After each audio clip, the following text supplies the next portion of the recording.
Hey guys, how y'all doing today? My name is Franchise Fanatic, and hey, welcome back to the channel. And today what I have for you guys is another podcast with good old Recon Trooper.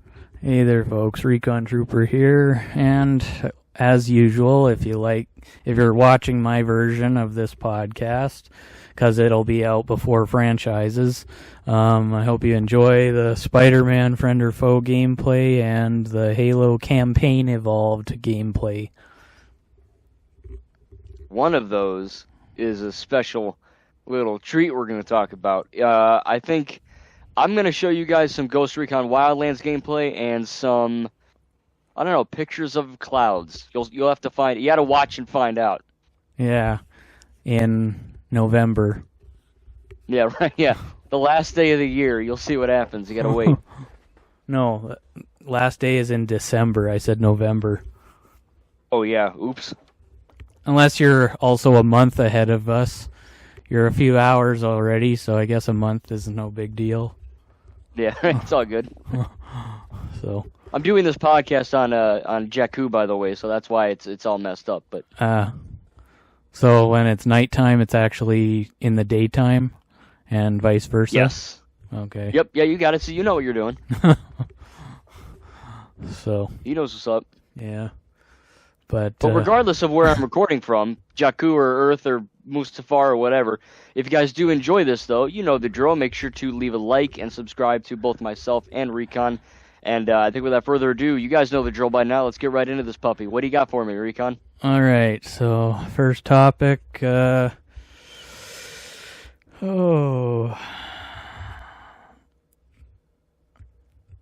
see, I've been playing. Might as well talk about Halo since I didn't really think of topics all that much this time. That's all good. I was too busy playing Halo to think of the topics. I don't blame you. So let's hear about it. Despite what the internet says, it's not too bad of a Halo game. I mean, and which one is this called again? Campaign Evolved, not Combat That's right, okay. Evolved. So, I guess to paint a picture for you guys listening or watching, Recon Trooper here finally got an Xbox Series X.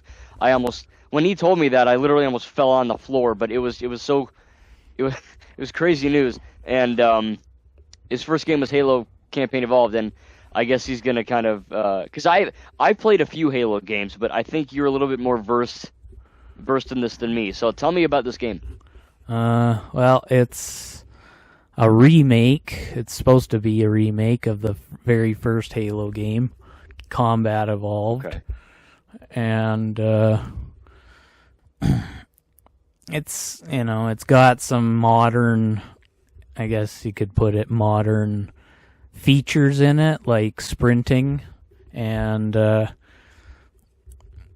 some of the animations and stuff are more modern, because in the original, if a guy dies next to an edge and about 90% of his body is off the edge, it just kind of hangs there while his one limb is holding his body on the edge. It looks kind of weird, but in this thing, they updated it so that when a body mostly is over the edge, it goes over the edge, like it falls.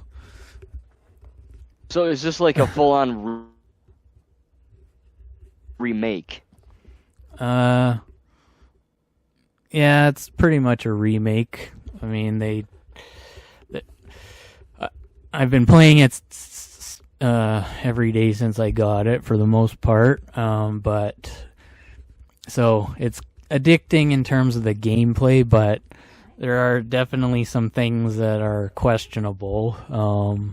A lot of people are, complain about especially the bonus missions, which, to be honest, I'm not really paying attention to any of the dialogue going on. I mean, there's some dialogue you can't really ignore because it's, over comms, so you can't just stand far away from characters and barely hear it.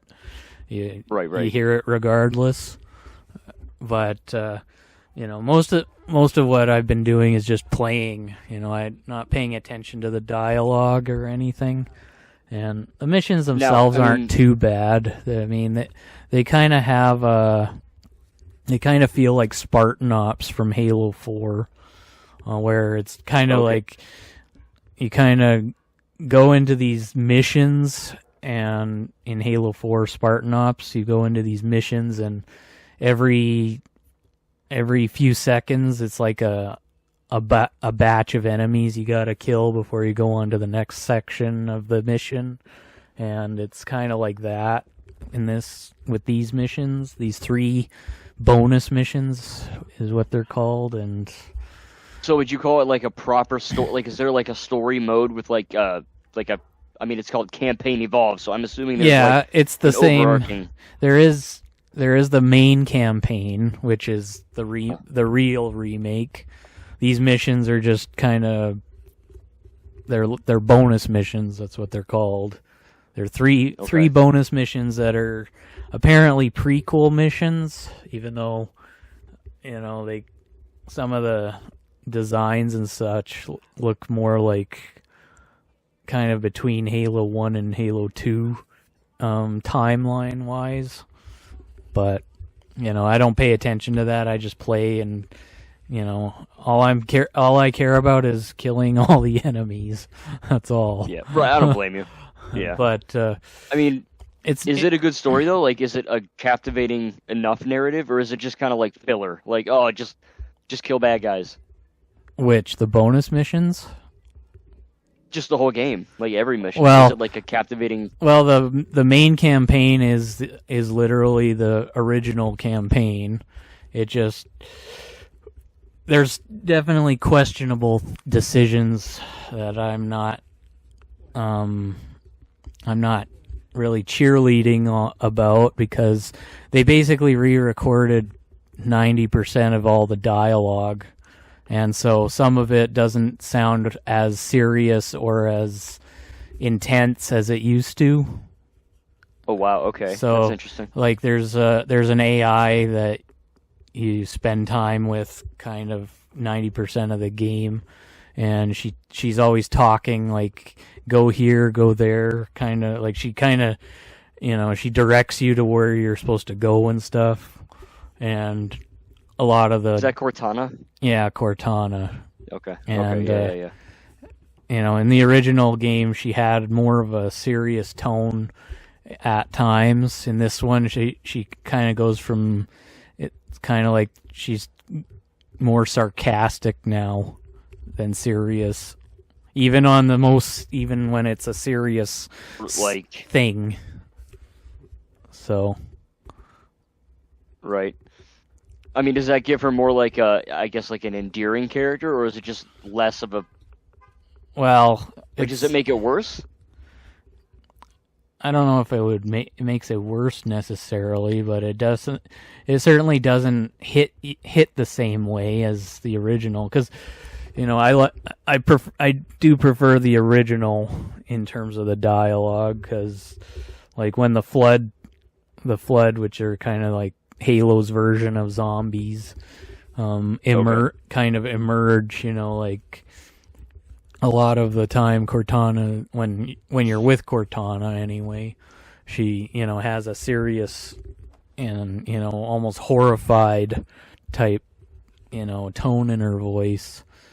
But in this thing, she's kind of more like, hey there. Yeah, she's sarcastic. she's sarcastic. She's telling you, she's basically pointing out the obvious. Like in the original game, you got hunters that you shoot in the back with a pistol and you kill them instantly, which you can't do in this one. You have to shoot them multiple times if you can get in the back. But in this one, Cortana actually points out, those are hunters. Try to shoot them in their orange worm bits, as she calls it. And it's like, no kidding, Cortana. That's exactly what I was thinking too. Like... Yeah, it sounds like I don't want to say they dumbed it down, because it's not like a kid's game, but I feel like they kind of marveled it, where like she's quipping, and I don't know because I haven't played the thing, but it sounds like she's like Queen Quippy, you know what I mean? And then there's also times, like the levels have been, they kind of messed with the level layouts a lot too. Like there's like some of them are actually are pretty accurate still, and then there's others like the library where you don't have Cortana with you, and in the original you're going up 4 levels, and in this one you're going down 4 levels. And even the even the engagements feel a bit smaller than in the original. So they kind of reversed it, I guess. Yeah, and then there's also a couple levels, Assault on the Control Room and 2 Betrayals, which are technically they're the same location, but you're going in one you're going the right way, and the second one you're going the reverse way most of the time. That's interesting. And in this game, they removed many of the rooms, so now instead of going into a room and then going to an elevator, you'd basically just go down a hallway to the elevator and then go down, and then you go straight outside instead of to another room before going outside. And it's, I mean, I guess part of it is kind of repetitive, perhaps in their minds. That's why they did that. They removed a lot of the repetitive looking rooms and stuff, but there's specific engagements in the original that happen in those rooms, and it's like they either removed them or they merged them with another engagement, and as a result they had to scale the engagement itself down just to have a balance of the merging or something. But remakes and remasters and all that you get like this, they don't like take things out, but they kind of, alter things in a way. Like when I was playing it was a Dark Souls remastered or whatever, they had, which isn't a remake, it's a remaster, but still, like, they changed enough locations and enough things where they didn't really alter the whole product, but they also made it a more substantial, and I want to say better video game in the process. So I mean, what's your history with Halo as a franchise? Because I've only played the ones I played. I think I played Halo 3 ODST. Except for this one, I've only played up to Halo 4. Okay, well, hey, you played more than me. I mean, yeah. How does it rival Call of Duty? Well, for the most part, it's Xbox exclusive, except for this one. Okay. So it doesn't really rival Call of Duty in that regard, because that's for multiple things, but I don't know. Some of the control, like, there's no ADSing, really. It's zooming. And in this game, every weapon has a slight zoom to it, even weapons that don't have scopes to them. Where in the original, it's only weapons that have scopes that zoom in. I mean, but for you guys listening or watching, whatever, the like, I love shooters, but I only play like the single player stuff. So like, in terms of story games, I mean, do you think I would like Halo? Like, should I probably? One time? I mean, At least the first 3 are okay. You can play Reach just to see what happens just before Halo 1, because the very last cutscene in Halo 1 in Reach is basically the first one in Halo 1. Mm-hmm. Like Captain Keyes, as he's called, and he basically says the same exact line at the end of Reach that he says at the beginning of Halo 1. Okay, so it kind of like bookends the whole thing. That's kind of cool. But I think you'd like it if you can get past bot stuff, and if you're more like into story stuff. Mm-hmm. It'd be a good one for you. I would say, if you get I might look into it. If you get the Master Chief Collection, you get all 6 of the originals. You get Reach 1, 2, 3, ODST, and 4, all in one package. Yeah, that's probably the best bet. And, I'm assuming that's pretty cheap, right? Yeah, and 2, you actually get 2 anniversary, so you basically get an updated number 2. So it's got kind of updated graphics. You like updated number 2. But it plays exactly like the original 2. It just, you can switch between old and new graphics. Oh, really? Yeah. That's cool. And I like that. That gives you same with Halo 1. You can switch between Halo 1, the original, and anniversary, as it's called, graphics. Okay. So, yeah, and you have sort of modifiers called skulls that you can turn on, and one of them gives you infinite ammo. So, ooh, you don't have. I do like that. If you like a certain gun and you don't want to run out of ammo with it a lot, turn the bandana skull on, and you'll never run out until you drop it. If you drop the weapon, then of course never. If you drop the weapon, then it doesn't disappear, but you might find a better weapon down the line is all. So right. Well, that's cool. Yeah, I'll have to look into it one time. I think that'd be kind of cool. Yeah. Now, have you seen the Halo TV show? No, I haven't seen anything outside of. Well, there was a thing called, I think, Halo Legends that my brother had when he still lived with us. Okay. I watched that. It's kind of a mixed bag of anime, and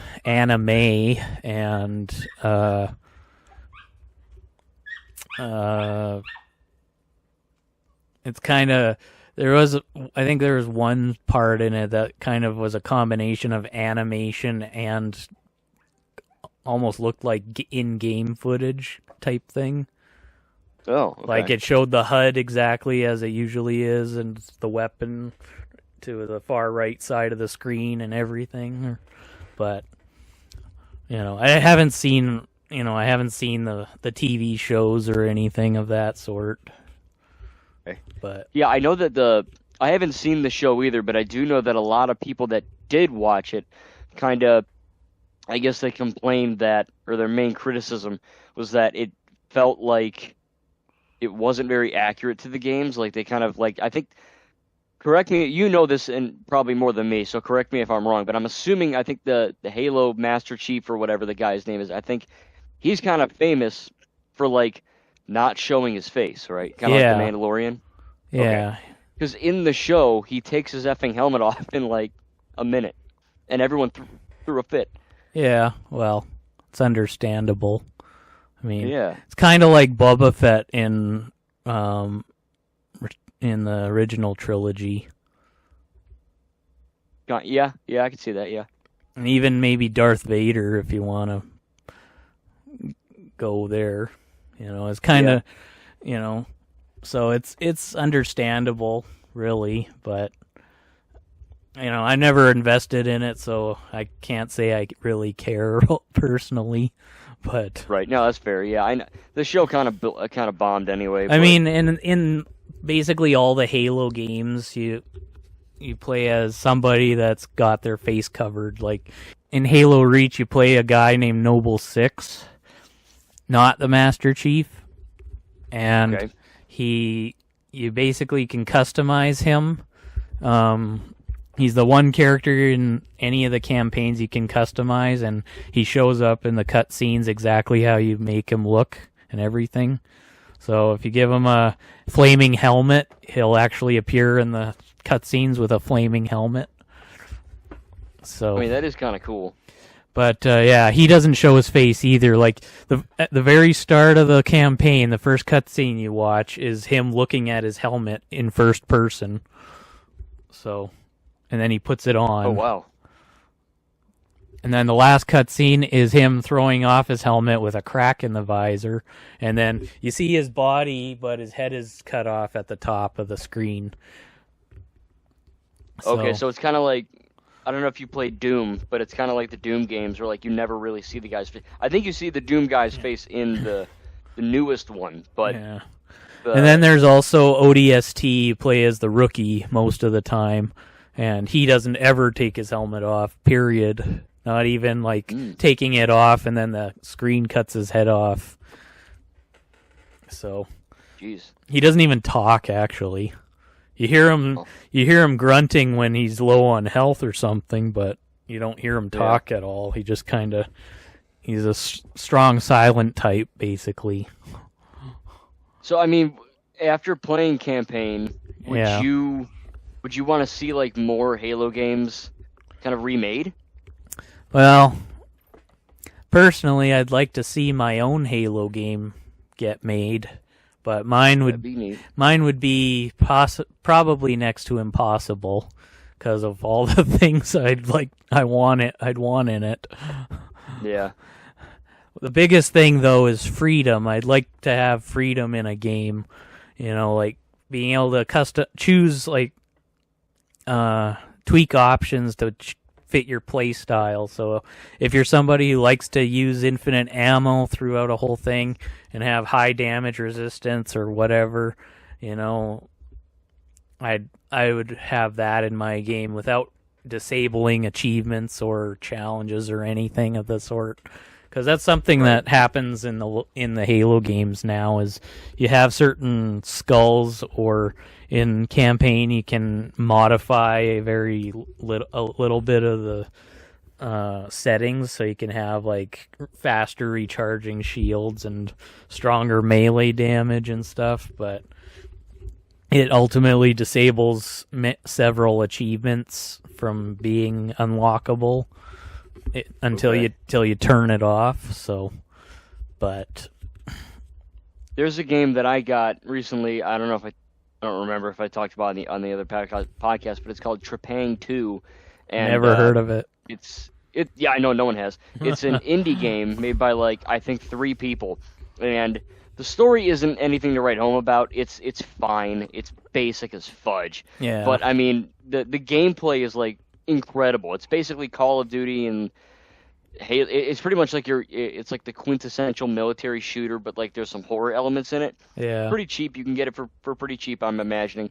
But it's got that kind of, you can't aim down the sights unless you have a cheat code. So that game really, really supports cheats, which I think is a good thing.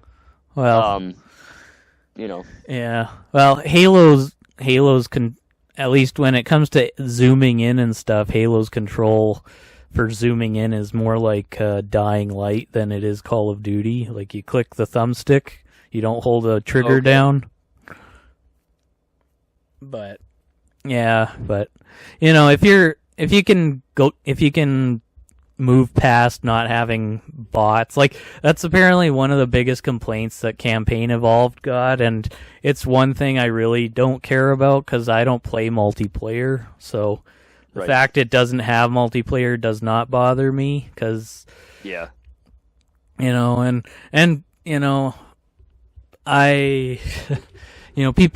people say it's fun to go online and kill other players, but it's not so fun to be playing against tryhards or people that have absolutely no self-control when they either die or when they're waiting in the lobby and they're calling everybody names or whatever. Yep. So it's not fun when you come across those kinds of people. So no, I mean, I've played some online games, and it is fun. But, it's cool concept, but eventually it just kind of wears on you. Yeah, but Halo Reach and ODST both have Firefight, which is like a survival mode if you just want to shoot aliens for the heck of it. Okay. And have infinite ammo, and there's only a handful of. I mean, there's not a small number of maps, but there's not as many as, say, multiplayer has, probably, for Firefight. But they're big enough that you can probably get around and just have a fairly good time for the most part. Right. So, that's what I play when I'm not playing the campaign on, any campaign on Master Chief Collection. So, but yeah, I mean, it sounds like something I'd dig. So I mean, I think I'll probably get into it one time. Yeah, I don't think you'd have a problem with it. It's just, No. You gotta move past that stigma of, just because it doesn't have bots in it doesn't mean it's unplayable. Right.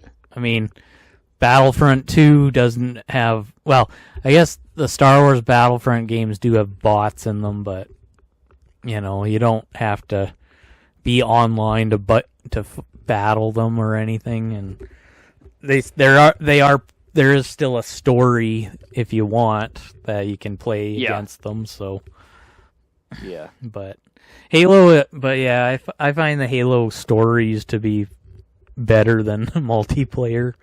Actually, even though I die a lot in the campaigns, like every single level I die. It doesn't matter which one it is or what difficulty. I die because I either get knocked off an edge or some cheapo enemy just kills me out of nowhere or whatever the case. Some alien hits you in the head and you fall off a cliff. But,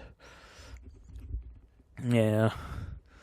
I mean, that's good. Yeah, I mean, I'm just glad that you have a next-gen console. So, I mean, what's next, right? I mean, plus, like, dude, there are so many games you own that, like, you can play them on your Series X and get, a better version of that game for free. So, I mean, what's next? Well, just to clear the air a little bit, I didn't get this because I was desperate for Halo, because that, as you know, that's what I've said. I have to be desperate for a game. Yeah. And I wasn't desperate for Halo. I don't know. I guess this massive wave of boredom just hit me when I decided I'd get it finally. Yeah. And Halo and Campaign Evolved just happened to be the game that I decided I'd get because it's new, but it's familiar. Yeah. So that's fair. And there's lots of stuff in the original Halo that I wish I could have done that I can do in this one. Like, there's some weapons that you can't pick up in the original Halo. They either dissolve or explode depending on what they are after you kill the enemy that's wielding them. And then, of course, you have weapons that don't appear at all in the game that appear in Halo 2, like the battle rifle, but it's a weapon that I thought when I started using it in Halo 2, I thought, boy, this would be fun to use in Halo 1 actually. So, And then there's a bunch of there's a skull that randomizes the weapon sets, like any weapons you come across that are just laying on the ground can be randomized, so you can possibly find a rocket launcher in a spot where it isn't usually. That's kind of neat. I like that. It kind of or a shotgun or a sniper rifle or whatever the case. So like each mission is kind of randomized and like variable. Well, if you have the skull on. Right. Okay. Yeah, if you have the skull on, it randomizes. So, you could find a sniper rifle in a level that normally doesn't have one at all, or if it does, it's at like one time somewhere. And then you can also get a rocket launcher like the very first level of Halo 1, you don't get any of those things. You just get the assault rifle and the pistol. But you can get a rocket launcher in the first level, possibly. You could get a sniper rifle, shotgun, get an energy sword, which in the original Halo you definitely couldn't get, but in the original Halo also you can't pick them up because they just disintegrate after you kill the elite that's wielding them. So I mean, because you beat Halo, like you told me off stream that you beat it. So are you gonna keep playing that, or are you gonna play maybe Dying Light? Because Dying Light 1 on Series X is, it's like a massively improved game. Yeah, well, I don't know if I'm gonna. I have Dead Island 2 still. I could play, That'll run better too, because you had that on your Xbox One, correct? Yeah. Yeah. Oh, dude, you're gonna get 60 FPS. It's gonna be great. Yeah, well, the problem I had recording the Halo gameplay is I had to render it so that I could preview it, because trying to edit it in my thing just after recording it, it kept lagging throughout the whole thing. And apparently it wasn't actually doing that, because when I just decided to render it right after that, just render the thing by itself without editing or anything, then the finished product actually played properly. So I don't want to really have to do that with Dead Island. Well, it could be because of a higher frame rate. Maybe your capture device isn't strong enough for like 60 FPS or 4K. I don't know. Well, I turned the the allow 4K thing off, and it still didn't do anything. So, well, I mean, at least you're able to play it. I mean, I guess that's a good thing. Yeah, but I mean, well, no, dude, I'm glad that you enjoyed Halo, and I mean, shoot, you've got literally, dude, like, it's crazy. You've got Dead Island, you got the Lego games. There are so many games that you already own that can be played in better frame rate, better resolution. It's insane. And then all the new stuff too. I mean, you can play the new Lego Batman, Ghost Recon Wildlands, which I'm currently playing. I mean, it was already an incredible game, but like they just got a 4K 60 FPS patch for free. yeah. So if you buy that physically for like $10 online, you can get like one of the best Ubisoft games ever. Well, so like it's pretty crazy. Well, the next game I'm eyeing is Avatar. Okay, interesting. Yeah, I have that. That's a good one. And at least in my Walmart, other ones don't even have it, but in my the Walmart here close to where I live, they have the From the Ashes edition. So it comes with the main game and the Ashes DLC. That's cool. Expansion. So I'm kind of eyeing that next. Yeah, I don't blame you. Avatar is a good game. Not my favorite Ubisoft game, but it is very good. Like, as an Avatar fan myself, you're more of an Avatar fan than me, but I do think it really captures that world. Yeah. And I think it is canon. It's set between, I believe, Avatar 2 and 3. You get that, I think it's going to be a good purchase. Yeah. Well, we'll see. My biggest grift is going to be self-control when I play it. Right. Because you should, like, I was really getting... I wasn't swearing or throwing controllers, but I was really having an unhappy time with Halo. Mm-hmm.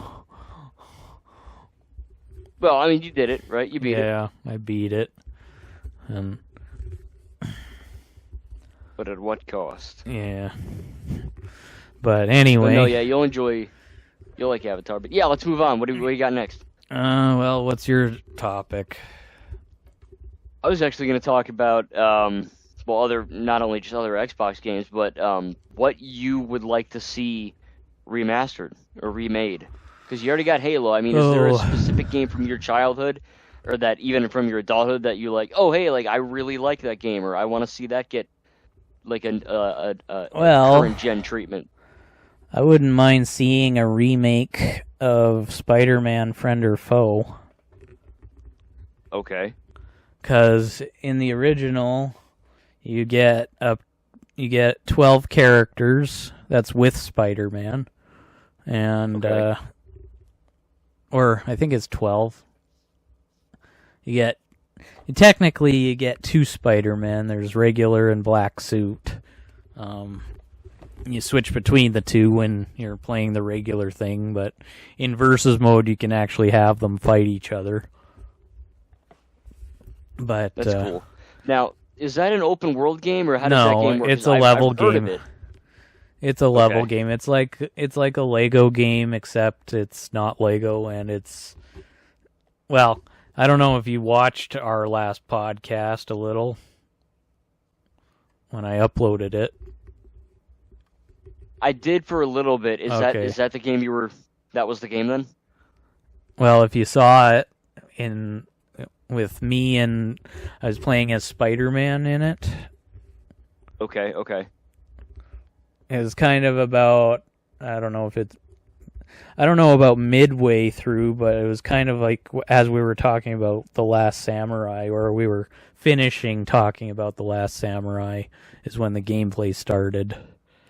Okay. So I mean, it looks cool. I think I've only played, what did I play? I played all the PS4 and PS5 Spider-Man games I played, and then I played the Amazing Spider-Man, which was on the 2012 film, which all the ones if you want to count Lego games, but I don't know if you do.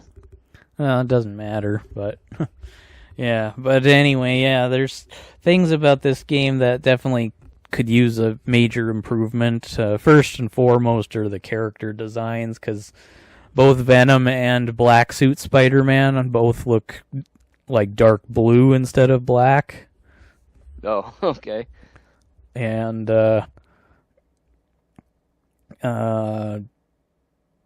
Green Goblin's mask, they are, the majority of the designs are based on the films, but Green Goblin's mask, if you've remembered what he looks like in the Raimi trilogy, he's his eyes are kind of brooding, sinister and stuff, but in this thing they're wide open, yellow eyes.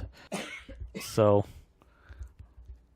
his mask is his mask is the same mask, the mouth is open, but his eyes are not brooding, they're wide open, somebody pulled the eyebrow up on the mask. And yeah, right. Yeah. But I mean, because that game, that was made by Activision, right? Yeah, it was right after Spider-Man 3. And okay. I like it. I like that it's simple. It's not a super hard game, but there's definitely things that I'd like if they did a remaster of, try to keep as much of the simplicity as possible, but definitely improve on some things, like as Green Goblin or even New Goblin, which is Harry from Spider-Man 3. You can't use the gliders. Only Spider-Man can web swing, but even then is just a web swing kick. It's not an actual way of travel. It's just an attack, and the goblins can't use their gliders. Venom can't web swing kick, and there's just a whole bunch of stuff they should do if they did a remake of it. So yeah. Well, you never know. I mean, I know that Activision are kind of too busy loving Call of Duty to do anything else but Call of Duty. Well, but hey, I mean, if they do, Activision's too busy, trying to organize all their greed, really. Because they're not, Activision's right up there with Sony and so many other companies these days. They kind of don't care about consumers anymore, really. And this is coming from a guy that likes Call of Duty. I mean, I'm not a COD hater, but I mean, even COD lovers can admit, they're kind of, especially with Black Ops 6 and 7. I think we kind of by all means make Call of Duty, but make it good. You know what I mean? But I think that leaning on things that aren't just COD all the time, like this Spider-Man game, I think it would be it'd be pretty cool, Yeah, certainly. And so I'd take it. But and then there's just there's levels. The levels aren't too bad. I mean, you're fighting these things called phantoms throughout the story, and there's 5 different variations of them depending on the location. There's 5 locations, and there's different phantom designs for each location. So, but now, did you check? Can you play that game on your Series X? Is it backwards compatible or not yet? Well, I can't even play it on my One. Oh, it's a 360 so game. Yeah, okay. Then yeah, it's not. But because obviously there's a lot of games that are backwards compatible, meaning you could play it on your Series X, but yeah. I have a feeling if it might not be, but well. Between it being an Activision thing and also knowing how Sony is about Spider-Man, anything these days, even when it's only the movie rights they own, I don't see it being really available ever. So yeah, that's a bummer. I mean, there's games that I love too, not just from when I was a kid, but like they hold up. And it's just I would kill, you know what I mean, to have these things backwards compatible or like a remaster or something. But certain games that we love, they're either not popular enough or they don't warrant all that money spent on it, which is a bummer. But yeah. I guess we can always hope. But yeah, but that's just one game that I'd like to see remastered or whatever. And I honestly can't think of too many because I guess the only other one maybe would be Lego Star Wars The Complete Saga with Lego Star Wars The Skywalker Saga graphics. Yeah, that is never gonna happen. Yeah, never. Because I know I like starting bar fights in that game when you're not playing a level. Yeah. It's like the first game one of the first games. The original 2 also had them where you could fight enemies outside of the story, outside of the levels, and yeah. I mean, some of them are actually characters you've unlocked and stuff, and others are just random NPCs that come out of the doorways. So, but I mean, look, I would love that. I think Complete Saga is great. Obviously, it'd be a little bit weird, right, if they remade Complete Saga because it's like where's the sequels? But I think that it's still a good game. Obviously, Skywalker Saga is objectively it's a better made product because it's like 50,000 years older. But Complete Saga holds up. I mean, that is that was pretty much the blueprint for what Lego games could be, and I think that would be a really cool addition for sure. But seems like they really watered down Lego games these days, honestly, because I think starting with I don't know, Lego Marvel, they slowly started doing away with fighting enemies in the hub worlds. Yeah. And then you bring up a good point. And then, in Lego Batman 3, there's no enemies in the hub worlds. Right. And in Lego Star Wars the Skywalker Saga, well, all the way up to that, I should say, there's also no enemies. And then Lego Batman, Legacy of the Dark Knight, doesn't have a character roster now. No, but it does have enemies. Yeah, so it's got it's like you can't win on either front without the other losing. Yeah, I mean technically Lego Batman does have a roster, but it's only like 7 characters. Yeah. Well, that's what I mean. Which they did away with the big roster of characters that you normally, that you start unlocking every level you complete. Either it's someone you purchase or someone you play as in the level that you automatically unlock after. Yeah, I mean, it is kind of a bummer that they did that, but, I mean, upon playing that game, I understand why they did it, and I actually kind of admire the choice, but it is weird, right, to, hold down the D-pad and you bring up 7, and I'm like, where's my 300, you know what I mean? But when you get to...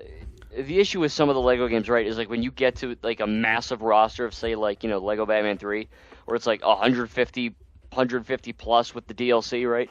I mean, Saint Walker does the same thing as Kyle Rayner, except they're different beam colors. It's like there's really not a whole lot of variation. Yeah. They're kind of like glorified skins, which isn't a bad thing. But some rosters too have characters that nobody really cares about because like in Star Wars, it's one thing to play as a clone trooper or a stormtrooper, but in Marvel, people only want to play as the heroes and villains. They don't care about the construction worker. Right, yeah. I don't blame them. So they don't have to have a massive roster where half of them are just civilian or enemy types that nobody cares about playing. Just have heroes and villains, or main characters like Jim Gordon, or Bruce Wayne's, dead parents back from the grave or whatever, Yeah. I'm just like, what do you mean your favorite character isn't construction worker male? Or post woman. Yeah. Or mailman. Like, what are you doing? Yeah. I mean, I see both sides. I mean, I thought I was going to hate Legacy because of that. Like, maybe not hate the game, but hate that aspect of it. And I thought it was good. I mean, I think it's not perfect, and I think if whatever Lego game they do next, I do hope they go for more than 7. But well, it's like I said, a Lego Sonic game would do better with that because while it probably would have more than 7, it wouldn't have quite so many still because there's only like 20 characters in the Sonic universe, including the movies, that people actually care about. That's true. So nobody cares about, I don't know, like in maybe like if they had like the Sonic movie, did a Sonic movies adaptation with the Knuckles show in Lego form, nobody's gonna care about playing as those anchormen in the last few episodes of Knuckles. Oh, right, yeah. Nobody's gonna care about playing as them, but they will probably want to play as maybe, the buyer in his big big mech suit. Yeah. Now, it's funny I mean, even like Skywalker Saga, right? You've got like, now obviously I'm different because I'm weird, but like when I unlock Boss Nass or Babu Frick or Claude, I'm like, let's go, Claude! And then my one buddy's like, who the hell's Claude? And I'm like, you know what I mean? So there are certain rosters where it's, you can't win, but yeah, well, but it's a slippery slope. Yeah, so, but that's how I could see it working is just with a Lego Sonic game, because a Lego Sonic game really you can't picture 300 characters or even 100 unless there were just like loads and loads of just extra random people, like soccer kid and tennis player or yeah. Or random people, yeah. Cowboy bowler. Yeah. But yeah. Well, we'll have to wait and see. Yeah. I don't know. I have a feeling the next Lego game by TT Games might be another Warner Brothers thing. Well, of course it will. Apparently a Lego Marvel game or a couple of them got canceled recently or something. So, I don't know. But we'll have to see. Nice job, WB. But yeah, so you're doing great. So yeah, last topic probably here. So Spider-Man. So if anybody hasn't seen Spider-Man, what's it called? Brand New Day. And Brand New Home Day. Yeah, Brand New Home Day. Yeah. Stop listening anyway, and enjoy the gameplay if you're still watching. And go away. Yeah, and so. First of all, well, I'll tell you my thoughts and then I'll ask yours. So, I thought it was a fairly decent movie. I do think the villains were underwhelming. Okay. Because Scorpion is definitely not what you thought he was. and Tombstone definitely wasn't. No.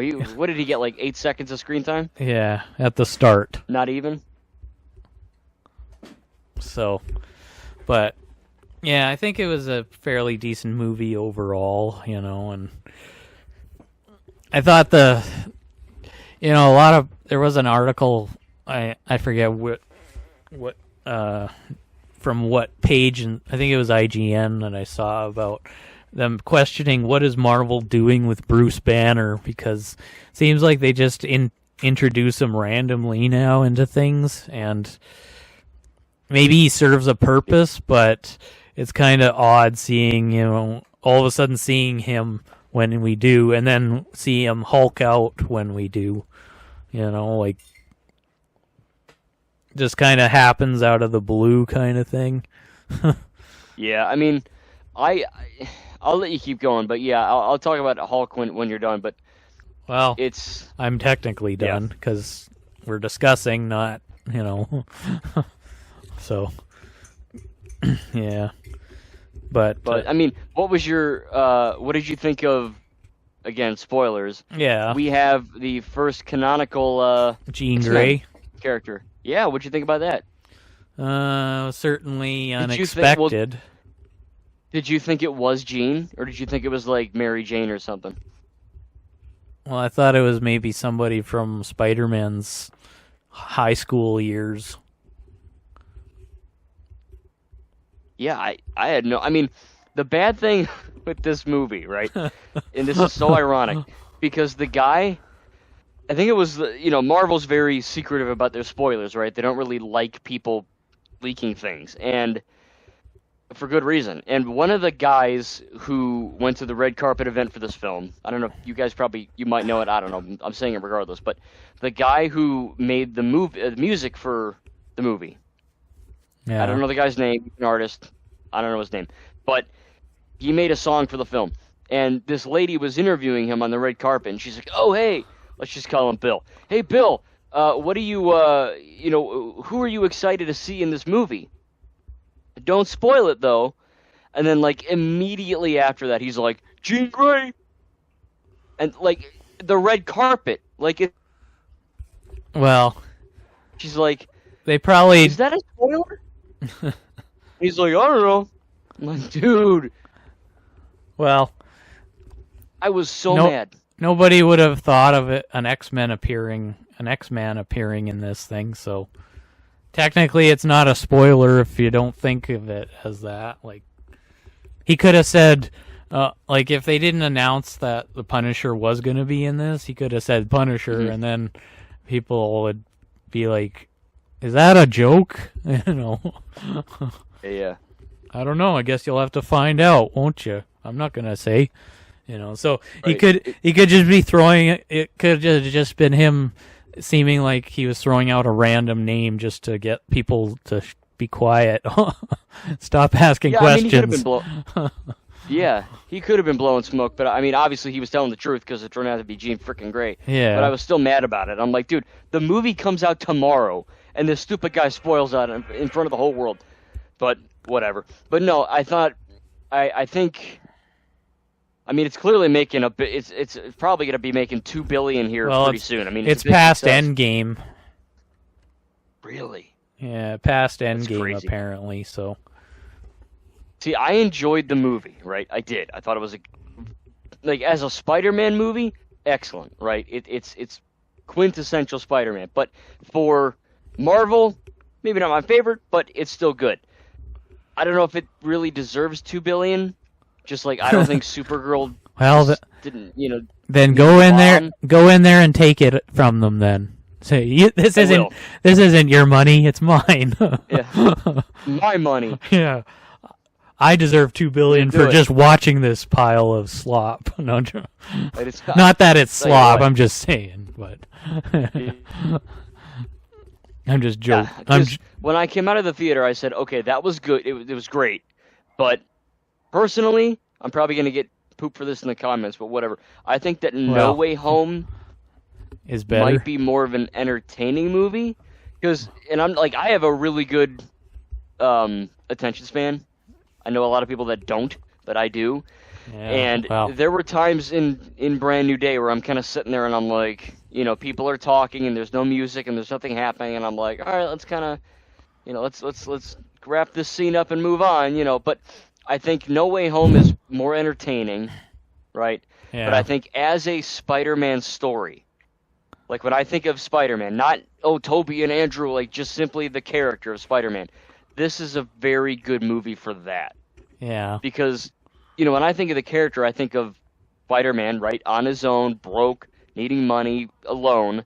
And then I also basically think of the everyday person, but with a secret to hide. Yeah, right. And then I think of the Hulk, because Yeah. he's in a lot of the issues. I think of Punisher, because he's in a lot of the comics.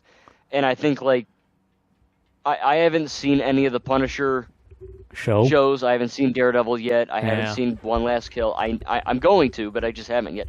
But I think he's a good Punisher. I think seeing Bruce Banner kind of Hulk out, I thought they did that in a good way.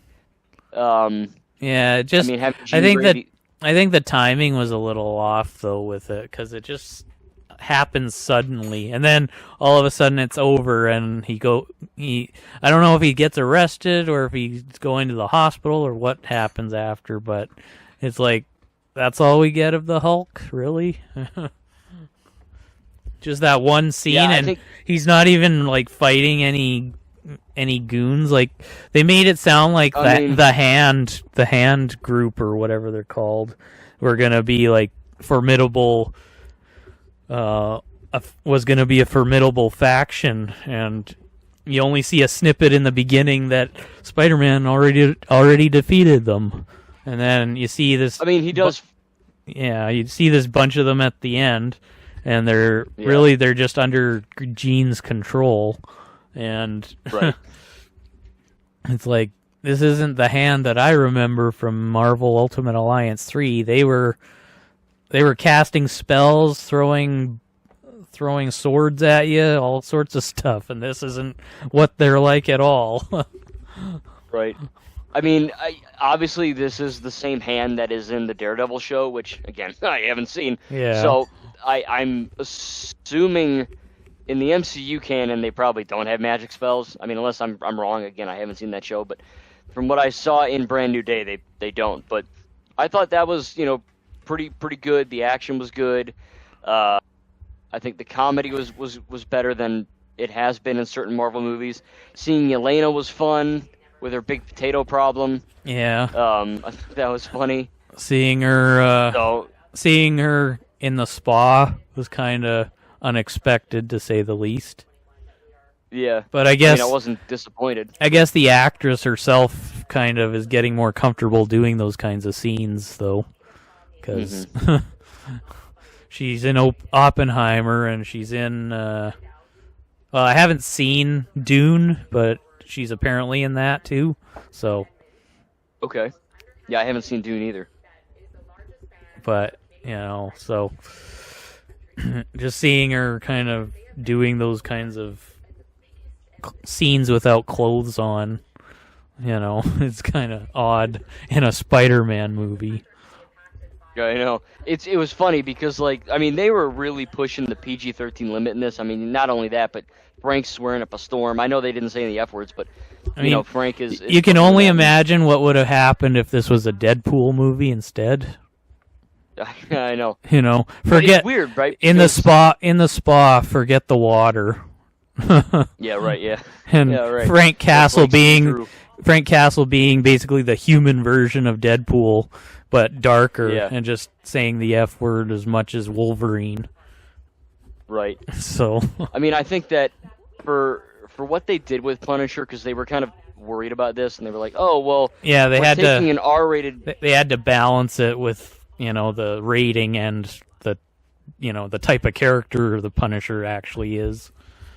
Right, because they're like, oh, we're taking an R-rated character and putting him in a PG-13, which, again, PG-13 isn't a baby movie, but, you also can't be swearing and saying the F word every 5 seconds. So it's like, how do you, like you said, right, how do you balance that?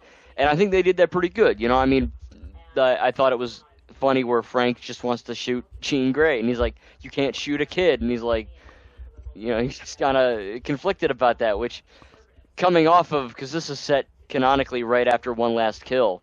So it's funny to go from like an R-rated Frank Castle to a PG-13 version, but I think it makes sense, right? I mean, Yeah. now here's my question. What did you think of the scene where he's in the hospital with Frank in the end? It was decent, like, because, Punisher does have a sense of humanity about him. He just doesn't, Show it. he doesn't want it to come off as a weakness, so he hides it, I guess, or something. Right. But yeah, it was decent enough, and him deciding to have Spider-Man's back and put on the mask and the gloves anyway to let Peter walk out of the hospital. Yeah. So I thought that was cool. I like that he was like jumping around and making weird monkey noises when everyone's cheering him on. But Yeah. I really, really love that scene where, Peter's just walking out and they're all cheering. They're cheering for him, right? But yeah, it was a cool juxtaposition to have. Everyone cheer for Peter. And, Spider-Man's right in front of their face and they have no idea. I thought that was very interesting. well, it's just like it's just like in other movies I've seen where, the hero is right in front of them and they're cheering or whatever for his alter ego, and they have no idea the real guy is right there with them the whole time. Right. And so, but yeah, what do you think of the villains though? Because like I said, they were I found them to be underwhelming because last time we saw Mark Gargan was in prison in Homecoming. Right. So we don't even see him get the Scorpion suit or what led up to him getting out. He's just all of a sudden out and he's already fighting Spider-Man, and Spider-Man defeats him in 10 seconds, and then it cuts to Tombstone, who has even less screen time. And, it's really underwhelming how they did that. Because they even have Lego set with Scorpion in it, promoting the movie, right. and it's like, it's... You're a player. Yeah, it's just not... I didn't hate it because I understand why they did it, right? Like, they're showing a montage of Peter not only being alone, but just kind of like... What he's been up to. Yeah, it's like a Monster of the Week scenario, right? It's like there's always, these crazy things popping up. And yeah, I wish we saw more of Scorpion and more of Tombstone, but I mean, obviously the real villain is Damage Control, which, again, as a villain, that one dude and that, I don't know if the whole organization is crooked, but that guy was. And yeah, I'll agree. I mean, I don't think he's that strong of a villain. Not bad, but I think that there's definitely been, better. And you can, I guess, count Jean Grey as a villain. She's more of like she's an antagonist. Right, yeah. I mean, she's clearly not evil. She's just doing shit because she thinks it's the right thing to do. And no, she wants her sister back. And all that. Yeah. Right. I mean, so if somebody... I thought that was a cool reveal. If somebody took your dog, Oakley, and decided to go all Rocket Raccoon on him like the High Evolutionary did, you'd want to do the same thing to those people. Right. If not worse. So, yeah, right. Yeah. So, but no, I mean, like I said, I think that there are better villains in the MCU, but I think that this was cool to get. I mean, we've never seen that before, right? We've never seen the bad guy be an X-Man, right? Like, because the X-Men are good guys, right? Jean Grey is one of the founding people of that. Well, Jean was sort of an antagonist in X-Men 3: The Last Stand. That's true, yeah, and Dark Phoenix. So I guess what I said was just bullshit because she's always been a villain. But in those ones she has a split personality, but in this one she just wants to get her sister back is all. So it's not quite the same scenario. Now, there's a lot of people getting kind of booty hurt on the interwebs because the big reveal of what is VMAX? What is VMAX? Oh, it's a vent, right? I didn't really mind it that much because it's very dark and it kind of puts Jean in that position of power. But I mean, people were like, I was theorizing like, oh my God, what VMAX? Is it the mutant cure? It's like, oh no, it's a vent. It's like, all right. Yeah, because I mean, did you like that? Did you thought it was kind of stupid? What are your thoughts? I didn't mind it. I mean, it was certainly unexpected, but it's kind of it's one of those things that they, I guess, just to finally put all the pieces together with. Finally, they decided it should be a vent above where Jean's sister was killed, basically. Right. And that's when she realizes it, and but the fact that it's a vent, isn't a big issue for me. I mean, it's not something anyone would have thought of. No. And again, like, it sounds like there are it sounds like maybe a store or an organization or a pass key of something, but right. Just to see I think it was Vent Max, but the ENT was scratched off or something. Yeah. And it just said you're gonna get really stupid people, and I've already seen it, where they're like, that's such a stupid reveal. It's a vent. It's like, people, the vent. It's a freaking vent. All right, I'm not stupid, but like the vent, it's a metaphor. Like it. You know what I mean? It's not just it's a vent. Yeah, boo freaking who. It's what the vent stands for. It shows what they did to Jean's sister, right? It's the last thing she saw before they killed her. So I think that's a powerful thing. And yeah, I've already argued with people online that are like, oh, it's so stupid, it's a vent. It's like, do you not know what it represents? But I guess people don't. I don't know. Yeah, it's just like, it's somebody, if a door had the word doorway on it, and then the R and W were scraped off, and it said do a, and then somebody was like, what, do a, ever heard of that before? No. And then they finally get to the room where the door, it's on the side that the person is on, so when it closes, they see it, and then they realize, do a, yeah, it's, I mean, obviously media literacy has gone down the toilet, but I was like, are you that stupid? Like, you're mad over a vent? Like, bro, what are you doing? Or if the T and the S on your Star Wars shirt were wearing off and it just said Sar War. Yeah. Sar War. Yeah, Tar Wars. Yeah. No, Sar. S-A-R. Oh, yeah, so, right, yeah. Star Wars. Ever heard of that one before, Franchise? Or no, I can't say I have. Or Alexy's Edge. Alexy's? Oh, my God. Yeah, well, the G is gone. I can't see it, so. Oh, yeah, there you go. Yeah, it's rubbed off. Anding. Alexy's Edge Anding. Can't see the L either. And I'm not even going to try to read the alien text there. Yeah, don't read the Orabesh. Yeah, I don't even know what it says. Probably swear words in Star Wars land. Yeah. But overall, I mean, what would you... I mean, if you were to pick off the top of your dome, right, top 3 Spider-Man movies, what do you think they'd be? Animated, live action, don't matter. What do you think? Okay, I know it's tricky.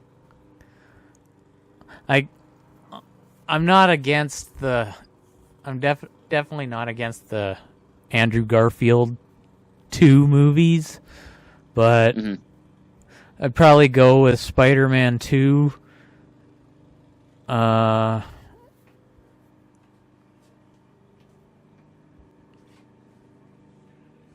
Spider-Man 1 and 2, actually, from Sam Raimi's trilogy, and No Way Home, I guess.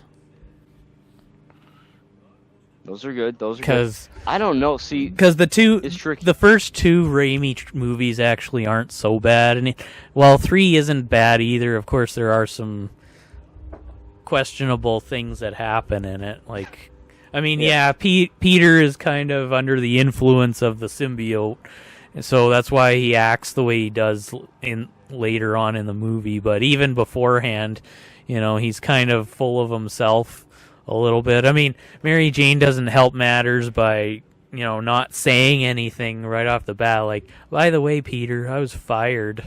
Like, yeah, she just keeps it to herself. You think she would, but yeah, like, what's she trying? Why does she mad that he's thinking only about himself when she won't tell him anything about herself? Yeah. Like, what is, but, I think that Spider-Man 1 being especially, like the origin story, and even the Green Goblin isn't that bad, I think they got the characters pretty much down in that movie. Norman Osborn, Harry Osborn, Uncle Ben, Aunt May, Jameson, of course. And right. And then Spider-Man 2, you got Doc Ock for the first time in live action, which, he's I don't know, I find Doc Ock actually is a little underwhelming in No Way Home, just because in Spider-Man 2 you see, I mean, I guess I can't see how they could make him more powerful or even as powerful as in Spider-Man 2 and No Way Home, but he just feels I guess they are kind of. He feels kind of nerfed. Yeah, he feels kind of underutilized in Spider-Man in No Way Home.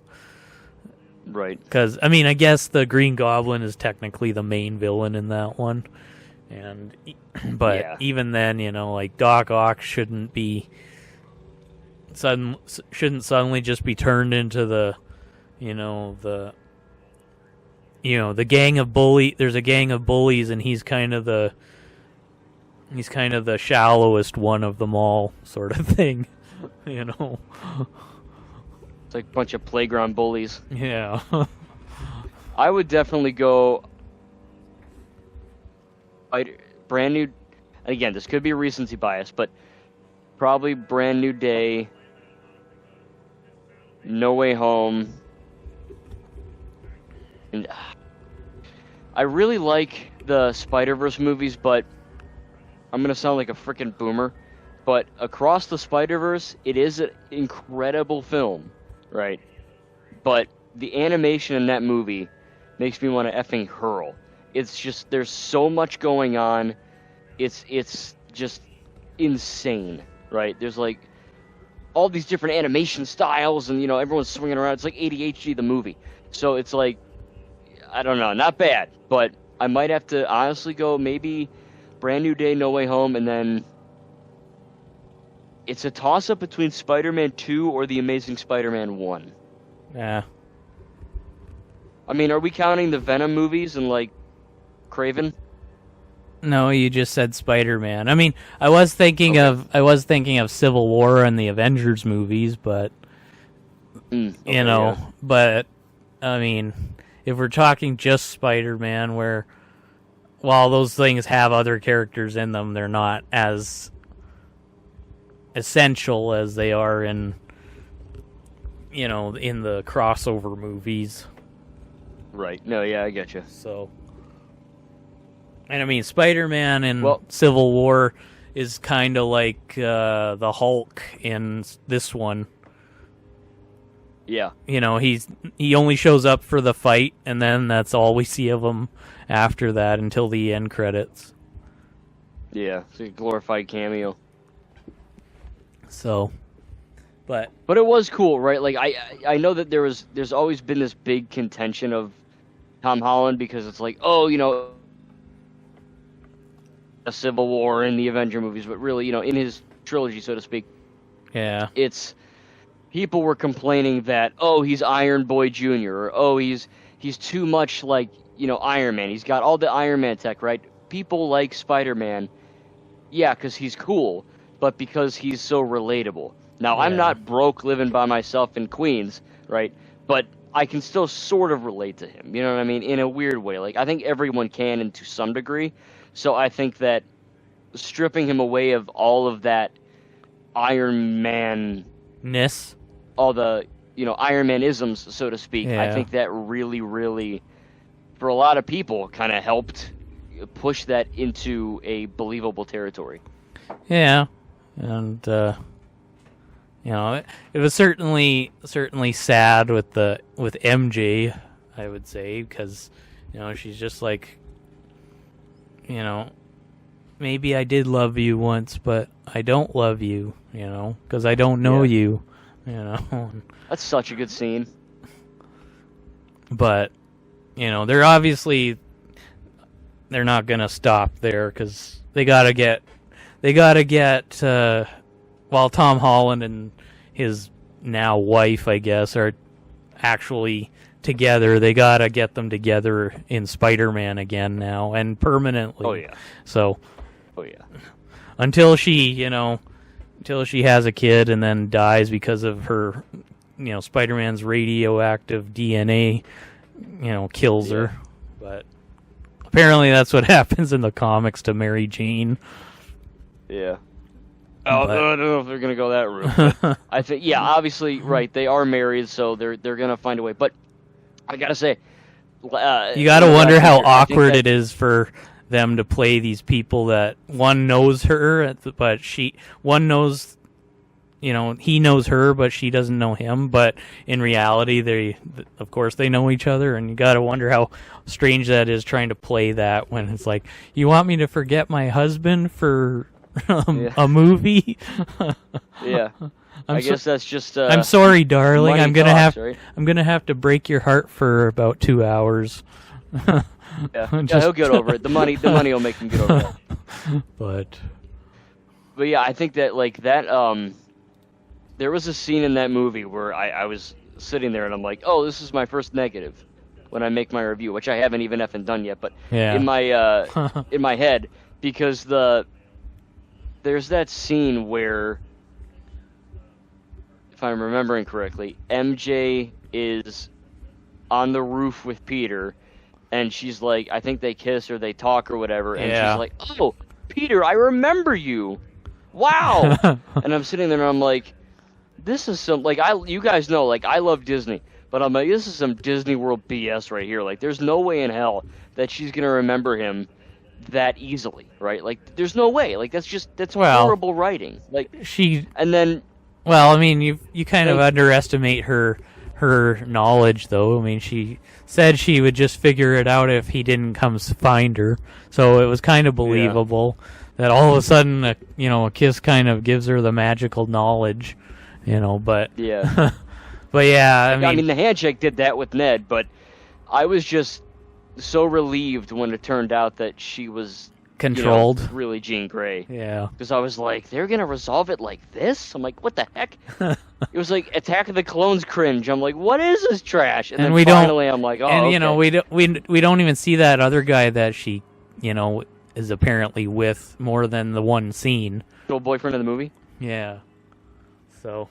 Well, yeah, it's funny, too. Fun fact, that guy who's, barely in the movie, apparently, that jerk or whatever, that's the guy that plays Ezra in Star Wars, live action. Because I'm looking at him, and I'm like, this dude looks familiar. Oh, well. He kind of looks like Jesus. And I'm assuming you're talking about Ahsoka's show? Yeah. So I was like, dude. And I'm like, oh, yeah, it's Ezra Bridger. Yeah. That was just kind of funny. Well, I guess maybe MJ sees something in him after all. He's a Jedi. Yeah, the Force. Yeah. Using one of his Jedi mind tricks on her. Yeah. Whip out the lightsaber and is like, you will love me or I'll cut you. And she's like, okay. But... That'd be great. Yeah. But no, man, I enjoyed it. I thought it was a really good Spider-Man movie. I didn't mind. Not perfect, I didn't mind it. I didn't watch the post-credit scene. I heard about it. I didn't watch it though because I just wanted to watch it because I'm always telling you to watch certain movies, and so I figured it was time I watched something that you probably would tell me to watch. So yeah, especially if you were going to talk about it the next podcast, and I definitely don't want to hear you say, I'm not going to say this or that, every other sentence. So it just... I'd have to butcher it completely because half the movie's a spoiler. Yeah. Because I still have that... of course, I still have that podcast when Deadpool and Wolverine came out, and every other sentence you said, I'm not going to say who shows up, I'm not going to say what happens, I'm not going to say this, that, those, whatever. And when I watch those, hear those things over and over again, I mean, I should be used to it, but every time I'm just like, then why bother talking about it? This is a podcast, don't you know? We're supposed to talk about these things, not hide half of the topic just because you're afraid of spoiling it for people that probably don't even watch it this far anyway, or if they do watch it, that's all they do is watch it. They don't hear it, or whatever. But yeah, so I just decided I'd watch this one. I mean, of course I sort of wanted to see what was going to happen next with Spider-Man, because you see that new suit he has at the end of No Way Home, and I wanted to see him actually wearing that, and I don't know if it's the same suit in this one, because it looks less. It looks like it has less of a sheen to it than it did in that one. But the fact that it's his suit now, it's not a Tony Stark or Stark Industries arised type suit. Right. Because that's what. Correct me if I'm wrong. I don't even know if you know this, but I think between No Way Home to Brand New Day is, I believe, 4 years. Well, I wouldn't know. I mean, for all we know, you should. For all we know, it could have just been a couple of months. Yeah. I think I might have read somewhere, or maybe someone told me it was 4 years, but I don't know. I mean, 4 years might be a little bit too long. Timelines in a lot of these movies these days are sort of all over the place. Like the Sonic movies, for instance, apparently from Sonic 1 to Sonic 3 only happens within about a year and a half. But you listen to how certain characters say things in number 3, and they say, these last few years have been really interesting, or I spent years trying to cleanse the cosmos of that spiny blue speed freak, and it's like, years? If it's 1.5 years, that's not years. That's 1.5 Come on, years, Robotnik. Stu, I thought you were smart. What are you doing? And not to mention in the MCU, they have a bunch of them too, because some things apparently are accurate and other things are not, and it's just really so. I don't know. Make up your own mind. It's a crapshoot. It's whatever. Make up your own mind how what the time split is between these two. And then just go with it. Yeah. I mean, for all the shit Star Wars gets for breaking canon or whatever, I mean, Star Wars knows their stuff. They're really, really good with timeline. They tell you, straight up, oh, it's this year to this year, or, oh, this comic takes place a month and 2 days before this other comic. I mean, they're crazy with it. So, I mean, Star Wars is good with it. But, yeah, I think Marvel's not bad, but I think that they could possibly maybe be a little bit more consistent. Yeah, because there's just, especially in phases 1 to 3, there's a lot of inconsistencies.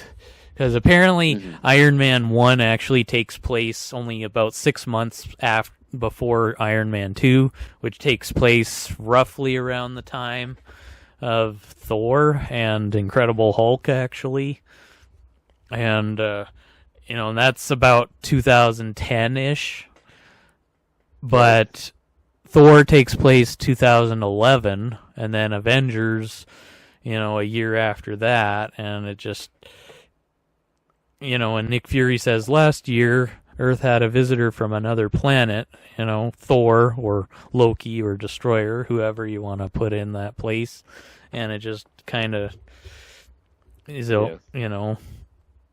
just, and then Vision says in Civil War, in the 8 years since Stark revealed himself as Iron Man, 2008 would be 8 years ago, and that's not when it takes place.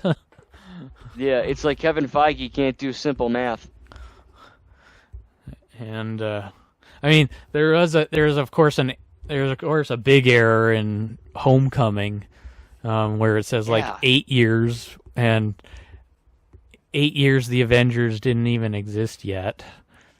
So yeah, how did they slip through? Yeah, how did they get all that alien tech already when the Avengers didn't exist before the battle happened?